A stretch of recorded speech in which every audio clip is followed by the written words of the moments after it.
yang menguatkan kita, menegur kita, semua hal-hal yang baik yang Tuhan kerjakan di dalam kita dan melalui kita.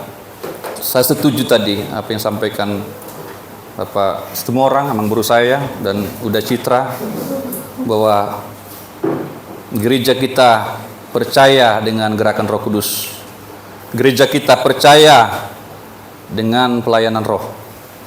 Dan itu yang akan kita tetap doakan supaya setiap kita dipakai oleh Tuhan sesuai dengan karunia yang Tuhan berikan kepada kita. Karena salah satu fungsi dari roh itu adalah supaya kita mengerti apa yang Tuhan karuniakan kepada kita masing-masing. Itu yang selalu sampaikan Bapak Gembala dari tempat ini, supaya kita mengerti apa yang Tuhan karuniakan kepada kita. Dan mimpi saya suatu kali kelak bahwa gereja ini dipenuhi dengan orang-orang yang diurapi Tuhan dengan karunia-karunia yang spesial dari Tuhan, sehingga gereja ini berjalan dengan pelayanan karunia-karunia itu. Amin Bapak Ibu. Ya, siapkan dirimu dan minta karunia itu. Saya yakin Tuhan akan berikan karunia itu untuk saling memperlengkapi. Pada siang hari ini tidak lama-lama sudah termakan cukup banyak waktu untuk kesaksian, dan semua itu adalah hal yang baik.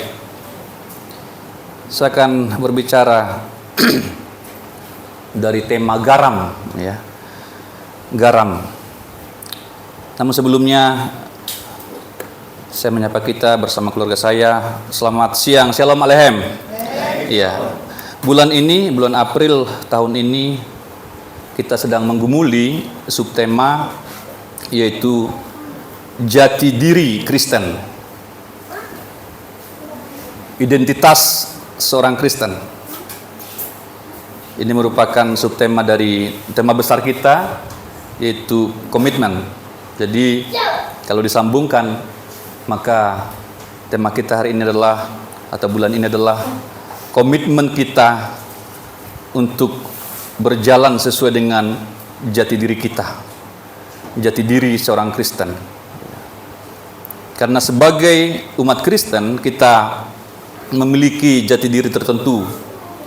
Sebagai pengikut Kristus kita memiliki identitas yang spesifik, kita memiliki karakteristik yang khas, yang berbeda dengan dunia. Identitas kita tidak terletak pada KTP atau kartu tanda penduduk, meskipun memang di sana ada terekam agama kita apa. Ya. Tapi bukan itu.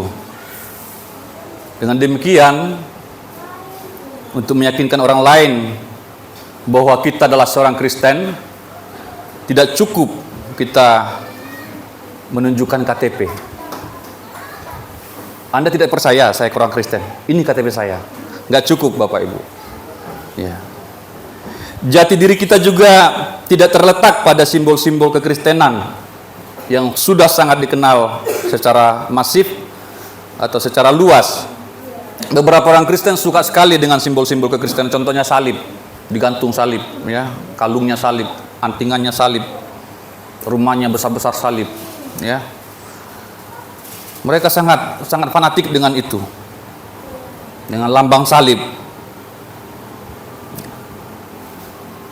Tapi ternyata salib pun bukan lagi menjadi tanda seseorang Kristen.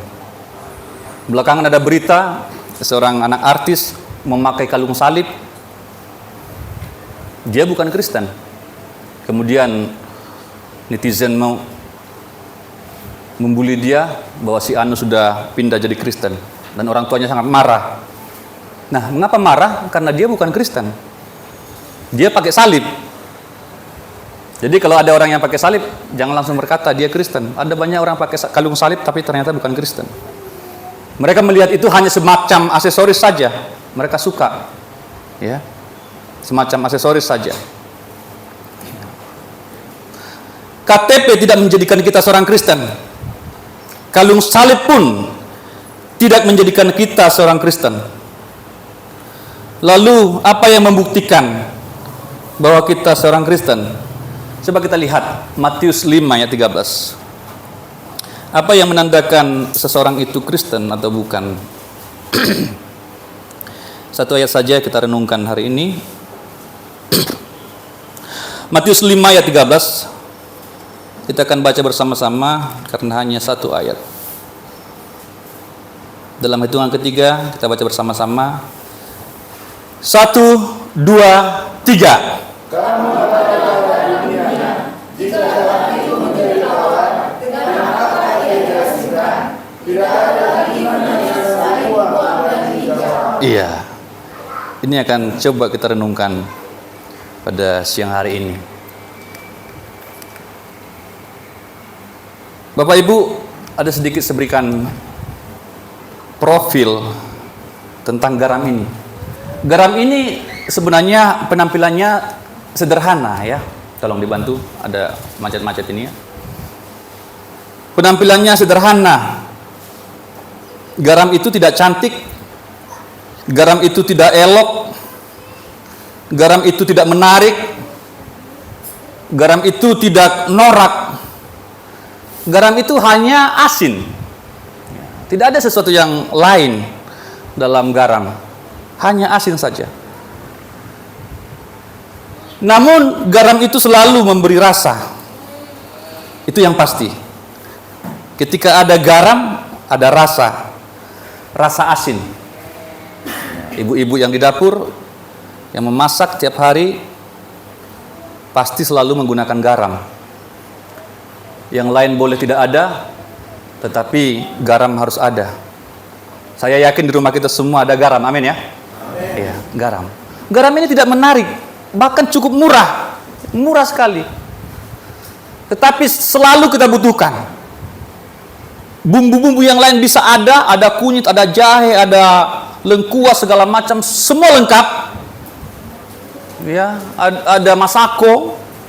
Tetapi kalau tidak ada garam, semua akan jadi hambar. Ya. Karena garam itu yang memberikan rasa. Mungkin yang lain-lain tidak ada, nggak apa-apa. Kita rebus saja udah enak. Kasih daun sop, kasih daun bawang, kasih garam. Tidak usah pakai ajinomoto atau masako. Karena memang ada banyak orang juga tidak suka penyedap rasa. Cukup. Tetapi sekali lagi, coba tidak ada garam. Semua bumbu lengkap, tapi tidak ada garam. Apalagi kita orang Batak, kadar garamnya itu harus lebih tinggi. Saya lama di Jawa. Biasanya di Jawa itu cenderung manis-manis. Tetap ada garam, tapi lebih pada manis dan tidak cocok lidah kita. Dong, kurang sirah dong. Lagu-lagu katanya kan. Kurang sirah dong, makanan dong. Harus ada garam. Bahkan saya pelayanan ke Rote, Bapak Ibu, daerah Kupang, kemudian nyebrang lagi sekitar 1 jam, namanya Pulau Rote, itu paling selatan. Di atas ada Miangas, Kalimantan, di selatan dekat Australia ada Rote namanya. Mereka pun harus menyediakan garam. Sudah dibuat masakan, ya, lauk atau sayur, tapi selalu ada disediakan garam. Siapa tahu kurang garam, itu dimakan sambil makan, dan cabai rawit. Garam itu memberi rasa. Kemudian garam itu mencegah kebusukan. Ya, sekali lagi, garam itu bukan sesuatu yang elok, ya, tapi fungsinya itu vital sekali dalam kehidupan, memberi rasa dan mencegah kebusukan. Saudara, kalau kita ambil ikan, ya, di laut, ya, atau kita beli ikan segar, itu mungkin beberapa saat saja sudah busuk kalau tidak di es, ya. Kalau tidak di es, ikan sarden misalkan, atau ikan apapun itu, pagi-pagi diambil dari laut, ditangkap dari laut, dibawa ke pasar, ya. Dalam sehari kalau tidak ada es batu, ya, kalau dia tidak di freezer, dia akan busuk sore hari. Tetapi perhatikan Bapak Ibu, ketika ikan-ikan itu dikasih garam dan dia menjadi ikan teri atau ikan asin, bisa tahan bertahun-tahun. Benar ya? Tahan bertahun-tahun. Ikan asin. Mencegah kebusukan. Dan terakhir yang saya lihat dari garam ini, fungsinya tidak tergantikan. Fungsinya tidak tergantikan. Hanya garam yang memiliki rasa asin. Ya. Kalau mungkin rasa manis masih bisa kita ambil dari yang lain, ya, macam-macam gula, ya. Bahkan kalau tidak ada gula, mungkin bisa kita buat sari manis atau kita ambil sari manis juga manis. Tetapi namanya garam, ya, tidak tergantikan. Karena hanya garam yang asin. Mengapa air-air dari tubuh kita juga asin? Karena garam. Saudara perhatikan satu kali, kalau kita lagi keringatan dan kemudian kering, itu ada bintik-bintik garam di sini, di tubuhmu, ya. Itu garam. Hanya garam yang asin dan fungsinya tidak tergantikan. Poin dalam bacaan kita tadi, dalam ayat yang kita baca, silakan, tolong. Ya, ada 3 yang saya temukan. Ya, langsung saya ambil dari ayat itu. Ya, ada 3 poin yang akan saya bagikan, 3 fakta. Pertama dikatakan kamu adalah garam dunia. Ini adalah perkataan dari Yesus sendiri kepada murid-murid waktu itu. Coba Desi bantu kita untuk membacakan ayat 1, ya. Ini konteksnya. Silakan. Demikian firman Tuhan. Ketika Yesus melihat orang banyak itu, Iya. naiklah ia ke atas bukit, dan setelah ia duduk, datanglah murid-muridnya kepadanya. Iya. Seterusnya nanti saudara baca di rumah kalau sempat. Itu konteksnya. Jadi Yesus berbicara kepada murid-muridnya. Dan dia berkata, kamu murid-muridku adalah garam dunia. Jadi murid Kristus adalah garam dunia. Garam dunia adalah jati diri kita sebagai seorang pengikut Kristus. Garam dunia adalah identitas kita sebagai orang Kristen. Ini Bapak Ibu, identitas kita, jati diri kita. Pada zaman ini Bapak Ibu, manusia semakin tidak jelas dengan identitasnya. Bahkan yang paling mendasar sekalipun. Apa yang paling mendasar? Pada saat ini sudah banyak yang menggugat, ya, yang tidak setuju perihal gender saja, yang paling mendasar. Tidak jelas apakah dia laki-laki atau perempuan. Tidak jelas apakah manusia dengan fauna itu. Kalau saya bilang nanti bi terlalu kasar, saya bilang aja fauna. Tahu ya? Fauna ya. Kalau tumbuhan kan flora ya. Yang satu lagi fauna. Ya. Tidak jelas antara manusia dengan fauna. Ya. Tidak jelas antara Kristen dengan non-Kristen. Itu semua dibungkus nanti atas nama hak asasi manusia. Oh bolehlah, walaupun laki-laki dengan laki-laki bolehlah, atas nama hak asasi, atas nama cinta. Entah cinta apa itu, tidak tahu. Sudah banyak terjadi, ya. Banyak yang tidak jelas, banyak yang kabur. Pada fellowship pemuda remaja, saya sengaja mengajak mereka untuk menyerukan identitas mereka, ya. Saya tuntun mereka, saya dikte mereka untuk mengikuti saya. Saya adalah manusia. Saya adalah manusia. Saya adalah ciptaan Allah, diikuti lagi. Saya adalah ciptaan Allah. Saya adalah laki-laki, diikuti. Saya adalah laki-laki, saya adalah perempuan, yang perempuan. Saya adalah orang Kristen, diikuti. Ini saudara, seringkali sekarang ini sudah tidak jelas. Tidak jelas. Ya. Maka di sini kita harus kembali pada komitmen tentang jati diri kita. Kita adalah manusia, amin? Ya. Kita adalah laki-laki atau perempuan, tidak ada yang bengkok-bengkok, amin? Jangan sampai menyusup di gerejanya bengkok-bengkok ya. Jelas, laki-laki, perempuan, nggak ada yang lain. Nanti susah kita buat kamar mandi. Kalau bukan laki-laki, bukan perempuan apa? Tapi sekarang sudah digugat ini. Gender itu bukan hanya laki-laki, bukan hanya perempuan. Ada yang miring-miring, ada bengkok sini, bengkok sana. Jadi anak-anak kita harus dididik dengan jelas. Ya, kami sudah didik ini, Queen ini ya. Kami didik dia. Kamu itu cewek nak ya. Kamu itu perempuan. Dedekmu itu laki-laki. Kamu apa? Cewek.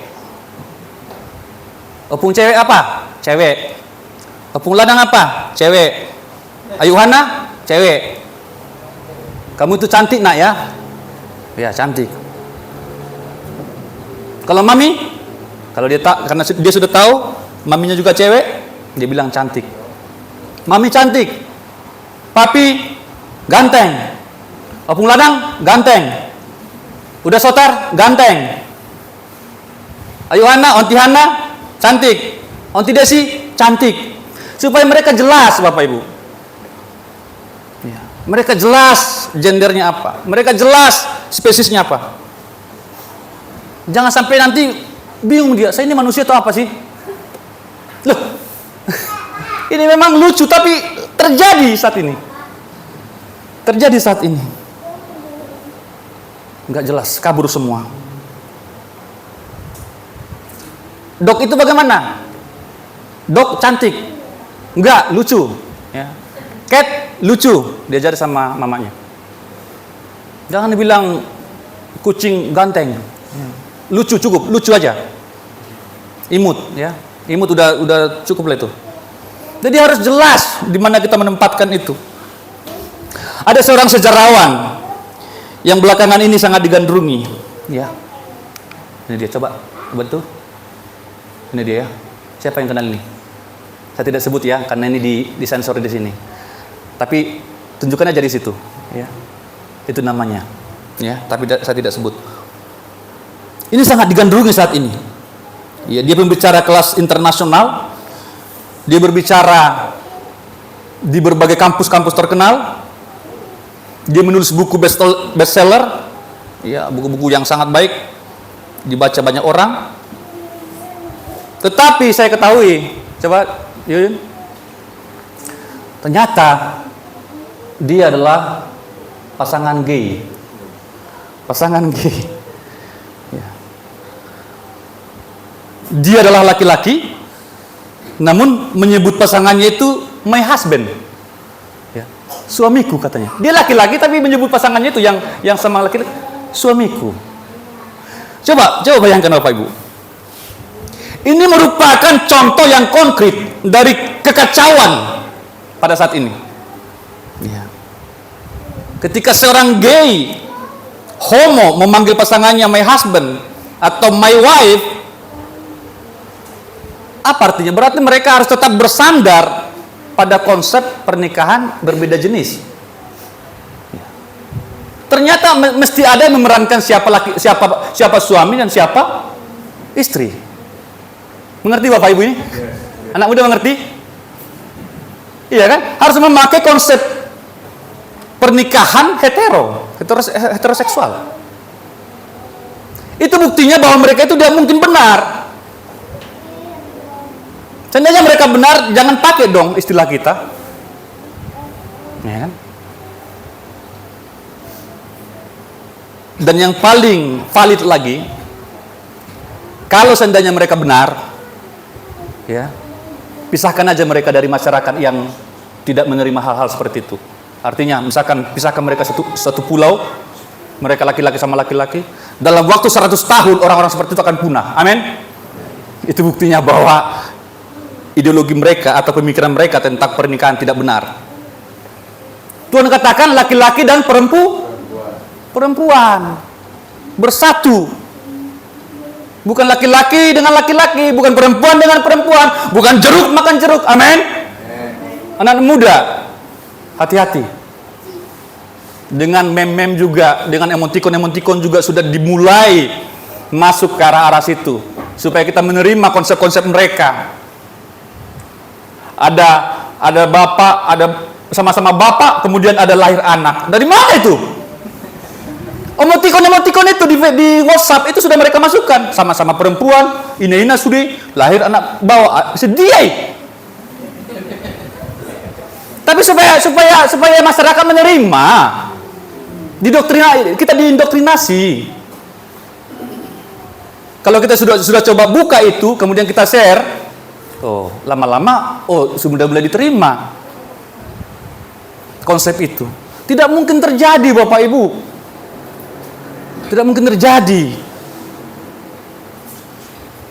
prokreasi atau kelahiran seorang anak dari dua manusia yang sejenis. Ya, ini identitas yang sudah mulai kacau. Makanya anak-anak muda, pastikan engkau tidak miring-miring, belok-belok. Engkau adalah perempuan dan engkau adalah laki-laki. Amin. Kok kayak sepi ya? Engkau adalah laki-laki atau engkau adalah perempuan. Amin. Ya. Ada bilang, saya ini sebenarnya laki-laki yang terperangkap di tubuh wanita. Waduh. Saya ini sebenarnya perempuan yang terperangkap di tubuh laki-laki. Jangan mau ditipu dengan hal-hal seperti itu. Harus jelas. Sejak dia bilang my husband, ya saya tidak ngikutin lagi. Saya tidak lihat YouTube-nya lagi. Ternyata dia bodoh. Ya, buat apa ditonton?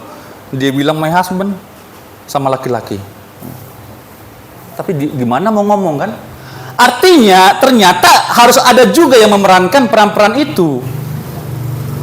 Kalau tetap harus begitu, mengapa dia tidak cari yang perempuan? Iya kan? Inkonsisten. Kalau dalam nikah mereka yang sejenis ini harus ada yang memerankan laki-laki, ada yang perempuan. Mengapa mereka tidak mencari yang tidak sejenis dengan mereka? Kan di situ bodohnya. Di sini Yesus menyebut para muridnya sebagai garam dunia. Ini merupakan jati diri dari murid itu. Kamu ibarat garam di dunia ini, dikatakan Yesus. Bila kamu memberikan pengaruh yang baik. Garam itu selalu mempengaruhi, Bapak Ibu. Ada satu gelas air, kemudian kita masukkan satu sendok teh garam. Pertanyaan saya adalah, yang mana yang mempengaruhi yang mana? Air mempengaruhi garam atau garam mempengaruhi air? Garam mempengaruhi air. Buktinya apa?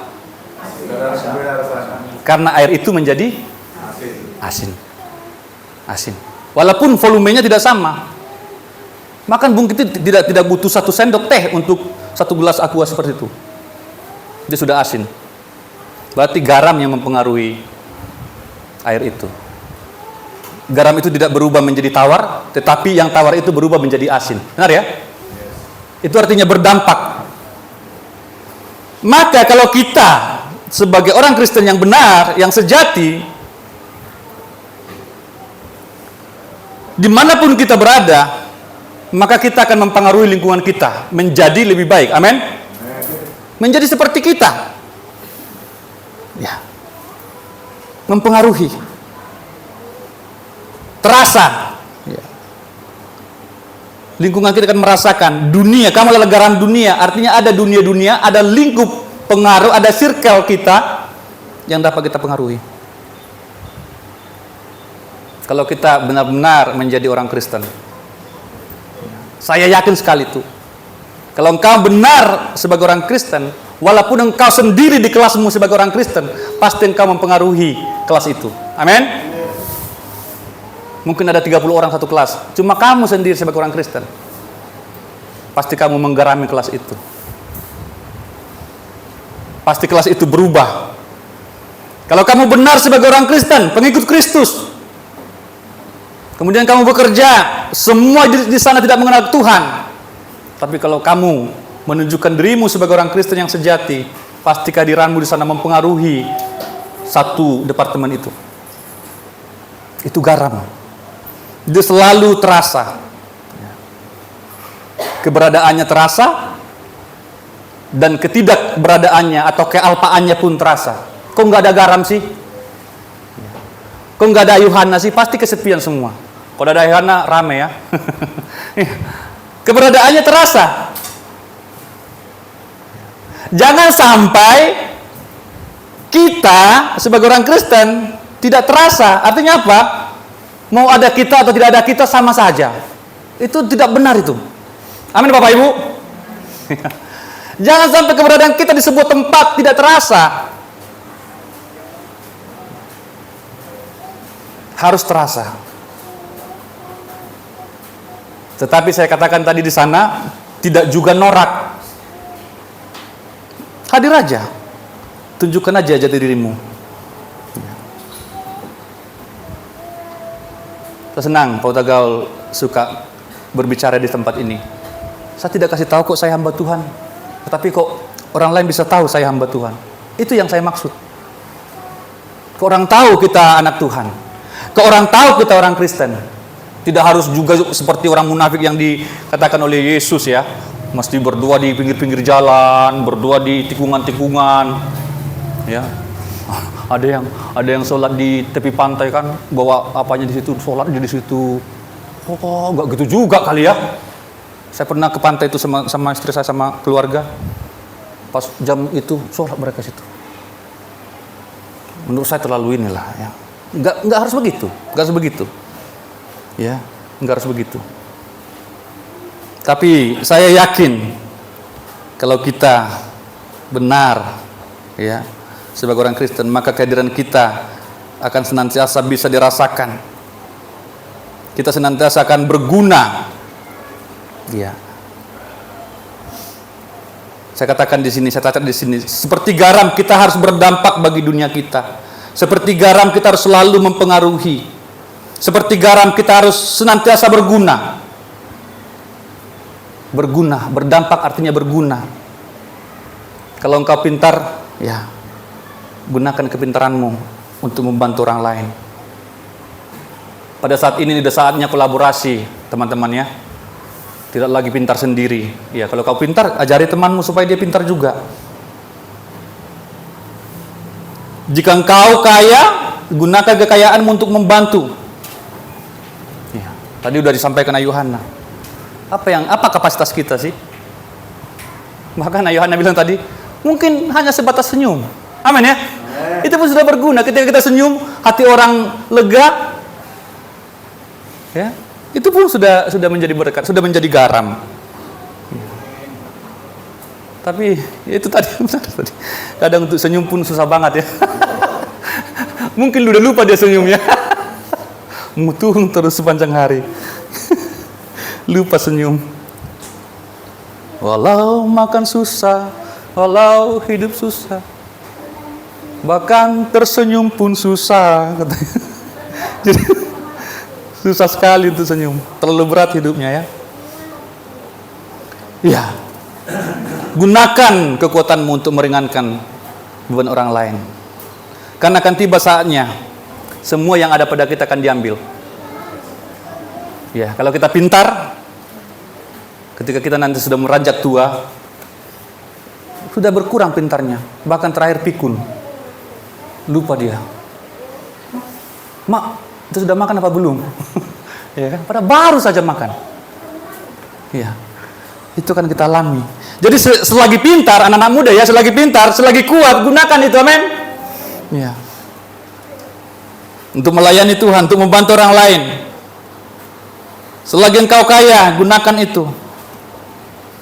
Ya. Untuk menolong orang. Karena tidak ada jaminan Bapak Ibu, apa yang kita timbun itu akan bisa kita gunakan. Ya. Tidak ada jaminan. Oh, saya timbun sekian banyak untuk bekal saya, untuk bekal keturunan saya, anak cucu saya, 7 turunan cukup. Ada banyak kejadian di mana duit orang kaya itu tiba-tiba sudah diambil. Ya. Siapa yang bisa menutup? Kalau Pak Utagaul misalkan ada duit 2M, kemudian taruh di bank Mandiri. Siapa yang bisa jamin Pak bahwa duit Bapak itu akan aman? Kalau diambil bank itu ngomong apa? Mau tuntut ke siapa? Kalau diambil negara, ya kan? Bang Senturi sampai sekarang belum selesai. Bang Asabri belum selesai. Itu duit orang-orang Jambil itu. Dia pikir, oh sudah aman lah saya, udah banyak duit saya di bank. Nggak aman Bapak Ibu. Karena memang duit kita tidak seberapa ya. Tapi saya sering kali berpikir juga, duit kita pun diambilin, ya kan? Kalau duitmu diambil dari bank, misalkan uang administrasi 20.000, kalau diambil 20.100, emangnya kita tahu? 100 perak, nggak tahu kan? Siapa yang hitung-hitung itu? Ya, nggak ada yang tahu. 200 perak diambil, nggak ada yang tahu.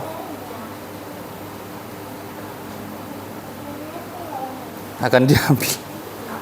Ya, jadi jangan mengandalkan itu.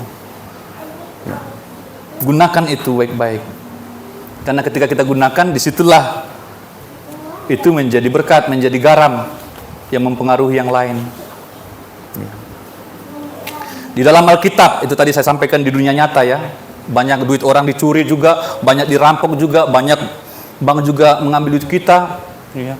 Ketika kita tidak percaya kepada bank, kita simpan duit kita di lemari, hilang juga dari lemari. Ada tuyul lah, ada rayap lah, ya kan? Iya kan? Tidak percaya sama Bank Mandiri lah. Bank Mandiri itu kan minimal 100.000 ya di dalam situ ya, minimal 100.000. Berarti kalau ada duit kita 199.900 nggak bisa diambil juga kan? Iya kan? Karena harus ada 100.000 di sana minimal. Coba bayangkan 1 juta orang yang menabung di sana, diambil 100.000 per orang, berapa kaya dia? Belum lagi kita yang deposit. Pak Tagal deposit ya? Iya, Pak Tagal deposit. Tapi harus minimal 5 tahun baru bisa diambil. Jadi selama kita deposit situ, di kemana duit kita? Ya dipakai dia. Dipakai dia, bro. 2 miliar kita tabung di sana. Dia buat kemana-mana, ya kan? Kita nggak bisa ngambil. Dia poya-poya. Itulah harta dunia. Ya, tragis sekali. Tapi selama itu kita gunakan dengan penuh kebijaksanaan. Saya jujur juga harus berkata, kita banyak belajarlah dari Yohanes ini. Ya. Karena dia apa yang dikatakan dia lakukan. Dan apa yang dia lakukan dia katakan. Ya. Itu memang harus begitu. Dia bilang, saya berbuat baik karena saya tidak tahu apakah jangan-jangan ini hari terakhir saya berbuat baik. Ya, besok tidak sempat lagi. Jadi hari ini adalah hari terbaik untuk menjadi garam. Amin. Satu kali Yesus mendapati ya sebuah pohon. Ya, dia lapar, dia mencari-cari buah di pohon itu. Mana buahnya itu? Dia keliling-keliling. Nggak ada buahnya, dia lapar sekali. Kemudian dia kutuk pohon itu. Dan besoknya sudah rahar, ya, sudah kering. Dan murid-murid melihat pohon yang dikutuk oleh Yesus. Wah, pohon yang Tuhan kutuk kemarin sudah kering sekarang. Ya, karena Tuhan tidak mendapati sesuatu yang berguna di sana. Tuhan tidak mendapati satu buah pun di sana. Di tempat lain, Yesus juga berkata bahwa ranting yang tidak berbuah ya, dipotong dan dikumpulkan orang menjadi kering dan dibakar. Di tempat yang lain ada orang kaya, banyak gandumnya, kemudian dia santai-santai duduk di kursi malas, santai-santai dia. Oh, jiwaku tenanglah, padamu sudah ada makanan bertimbun-timbun bisa bertahun-tahun. Apa kata Tuhan? Malam ini juga nyawamu akan diambil daripadamu. Kepada siapakah hartamu itu? Banyaknya harta, banyaknya gandum, banyaknya beras, banyaknya apa yang kita miliki itu tidak menjamin hidup kita. Karena Tuhan yang menentukan kapan kita masih bisa ada. Ya, kalau dia menimbun bertimbun-timbun, dia mau merubah lumbungnya karena lumbung yang pertama sudah tidak muat lagi untuk menerima panen itu. Dia mau merombak lumbungnya sehingga panen-panen yang berikutnya bisa menampung Ya. Apa lumbungnya bisa menampung panen-panen berikutnya? Ya. Dia merasa aman karena dia sudah punya banyak harta, sudah banyak bahan makanan. Tetapi ternyata bukan di situ letak keamanan itu, karena Tuhan yang menentukan nyawa seseorang. Ketika dia sudah meninggal, harta yang di lumbung itu mau kemana? Ya orang lain yang menikmati, orang lain yang akan membagi-bagikan itu. Kalau memang demikian, mengapa bukan kita yang membagi-bagikan itu selama ada pada kita? Ya. Itulah mengapa Tuhan katakan dia bodoh. Engkau bodoh. Malam ini juga, bukan tunggu bertahun-tahun kamu bisa menikmati itu, malam ini juga nyawamu akan diambil daripadamu. Untuk siapakah hartamu yang kau timbun itu? Ini tragis. Ya. Dia tidak menjadi garam pada waktu yang tepat. Tidak berguna pada waktu yang tepat. Yang kedua, jika garam itu menjadi tawar, dengan apakah ia diasinkan? Catat di sana. Ya. Poinnya adalah garam yang menjadi tawar tidak dapat diasinkan lagi. Garam yang sudah menjadi tawar tidak dapat diasinkan lagi. Nah, ini mungkin sedikit saya berikan keterangan. Karena memang garam yang dimaksud di sini bukan garam seperti yang ada di dapur kita, tapi garam yang dimaksud pada ayat ini adalah garam di Timur Tengah sana pada zaman itu. Jadi garam pada saat itu adalah semacam seperti batu ya, batu garam ya. Jadi di sisi luar batu ini adalah kandungan garam yang diambil dari pinggiran Laut Mati. Jadi kalau masak di sana, menurut budayanya atau sejarahnya, itu batu garam ini semacam teh celup gitu ya, teh celup gitu. Dicicip dulu. Oh masih kurang, dicelup lagi. Cicip lagi. Oh udah pas. Nah kalau garam ini ya sudah dicelupin beberapa kali, beberapa hari mungkin, garam ini akan habis dari batu itu. Yang tinggal adalah batunya, Bapak Ibu. Nah ini yang dimaksud di sini.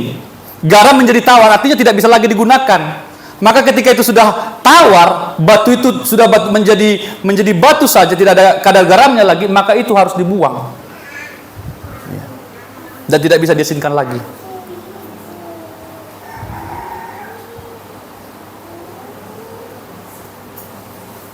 Kalau kita tidak memberi pengaruh yang baik, kita sama seperti garam yang kehilangan rasa asinnya. Garam seperti itu tidak berguna lagi dan hanya dibuang. Dan itu tidak bisa diperbaiki lagi. Tidak ada obatnya. Ya, obat bagi garam untuk yang menjadi tawar. Tidak ada yang menggarami garam. Tidak ada yang mengasinkan garam. Memang banyak makanan-makanan asinan, ya, asinan rambutan lah, mangga lah, ya, kelengkeng lah, itu diasin ya. Tetapi tidak ada orang yang mengasinkan garam, karena garam itu yang justru mengasinkan. Dan batu garam di sini ketika dia sudah habis kadar garamnya, maka dia harus dibuang. Maka ini masuk pada poin terakhir ya. Untuk habis waktu saya cepat sekali ya. Tidak ada lagi gunanya selain dibuang dan diinjak orang. Nah ini dia. Garam yang menjadi tawar telah tamat riwayatnya. Katakan di sana, tidak berguna lagi, unfaedah, disfungsi, dibuang orang, ya, dianggap sampah. Apa yang dibuang itu adalah berarti sampah. Tiap hari kita nyampah ya, di sini samping sini nyampah. Kita buang sampah tiap hari. Tisu basah kita gunakan tisu, ya, kemudian kita buang dan tidak bisa kita gunakan lagi. Menjadi sampah, dicampakkan. Biasanya yang dibuang itu adalah sampah. Tidak berguna lagi. Itu garam yang telah menjadi tawar. Kemudian lebih sadis lagi, ya, dikatakan terus, ya, diinjak orang. Jadi ada 3 ya, tidak berguna, dibuang, kemudian diinjak. Apa artinya diinjak? Saya catat di sini. Diinjak berarti berada di tempat terendah. Diinjak berarti berada di bawah telapak kaki. Ya, itu nasib garam itu yang menjadi tawar itu. Sewaktu saya mahasiswa, dosen saya suka sekali mengutip ayat ini. Dan dia katakan, saya takut sekali jika saya telah menjadi tawar. Dia sudah tua, saudara. Dosen ini sudah sangat tua, tapi dia selalu sampaikan itu di kelas. Yang paling saya takutkan adalah ketika saya sudah tawar, maka saya tidak berguna lagi. Saya akan dibuang orang, saya akan diinjak orang. Makanya saudara-saudara, apalagi yang untuk Tuhan, untuk pelayanan, mari gunakan apa yang ada padamu. Amin Bapak Ibu. Jangan terlalu jual mahal. Bapak bilang, jangan jual mahal, karena yang dijual pun tidak mahal. Jual mahal padahal barang yang dijual murahan. Nggak laku Bapak Ibu yang kayak gini-gini, kita kayak gini, nggak laku di luar sana. Jadi jangan jual mahal, amin. Bahkan tambahkan Pak Gembala lagi, yang dijual pun nggak ada katanya. Jual mahal, yang dijual pun nggak mahal, bahkan tidak ada yang dijual. Apa namanya itu? Pangota. Oh, saya punya ini. Padahal nggak ada pangota namanya itu ya. Dia bisa jual ini, jual pesawat, jual bulan, jual Mars, jual Merkurius. Kalau semua omong kosong. Yang dijual nggak ada, tapi dia ngomong banyak, ya. Apalagi untuk Tuhan, jangan jual mahal. Gunakan kekuatanmu yang ada saat ini, karena engkau tidak selamanya kuat. Gunakan kekayaanmu yang ada pada saat ini, karena tidak selamanya engkau kaya. Gunakan kepintaranmu saat ini, karena satu kali kelak engkau akan pikun. Saya juga. Iya. Udah mulai ya lemah ya. Kemarin kami dengan Pak Panggabean. Ya. Ayo Pak Panggabean, Mam Guru, kita lomba ya. Cukup dekat kok, berapa meter itu kira-kira tar ya? Kolam renangnya ya. Mungkin dari sini ke sana lah, ke pintu sana. Ayo kita ini ya, berenang ya, lomba ya. Kami lomba renang. Sop. Di tengah-tengah udah begak-begak. Sampai di ujung sana kami udah satu-satu nafasnya, Bapak Ibu ya. Kolam renang. Oh, ternyata nggak sekuat dulu lagi. Dulu saya tahan itu berenang seharian itu ya di sungai. Ternyata saya pun sudah nggak kuat lagi. Ya. Nyampe di ujung sana udah saya takut. Ini jantung saya masih bersih nggak jantung ini. Puji Tuhan masih bisa pulang. Ya. Ternyata begitu Bapak Ibu ya. Nggak selamanya kita kuat. Nggak selamanya kita kuat. Ya, nggak selamanya kita kaya. Saya tutup di sini Bapak Ibu karena sudah cukup ini ya, cukup siang. Ya. Saya suka kita baca bersama-sama. Ya, kita baca bersama-sama. Siap-siap ya. 1, 2, 3. Orang yang tidak berdampak akan tercampak. Waspadalah. Ya jangan lupa waspadalah ya. Ulang sekali lagi ya. 1, 2, 3. Orang yang tidak berdampak akan tercampak. Waspadalah. Ya. Dia tidak berguna, akan dibuang dan diinjak-injak orang. Jangan sampai kita diinjak-injak orang. Berguna. Selama kita berguna tidak mungkin diinjak orang. Amin. Selama kita berguna tidak mungkin dibuang. Dimanapun itu. Di pekerjaan. Kalau kita di pekerjaan orang yang paling berkontribusi, ya, yang paling berguna di sana, yang tidak suka bolong-bolong atau ngular ya. Ada banyak pekerja juga suka ngular ya. Ketika bosnya nggak ada, ngular dia. Ini kan saya Pauta Gaulin ya. Ini akan dibuang cepat-cepat ini. Kalau ada nanti PHK, siapa yang suka ngular? Emangnya tidak diperhatikan bos? Diperhatikan ya. Yang tidak berdampak pasti tercampak. Waspadalah. Ini bermanfaat bagi kita pada siang hari ini. Ya. Saya sampaikan kepada Pak Gembala. Silakan Pak Gembala.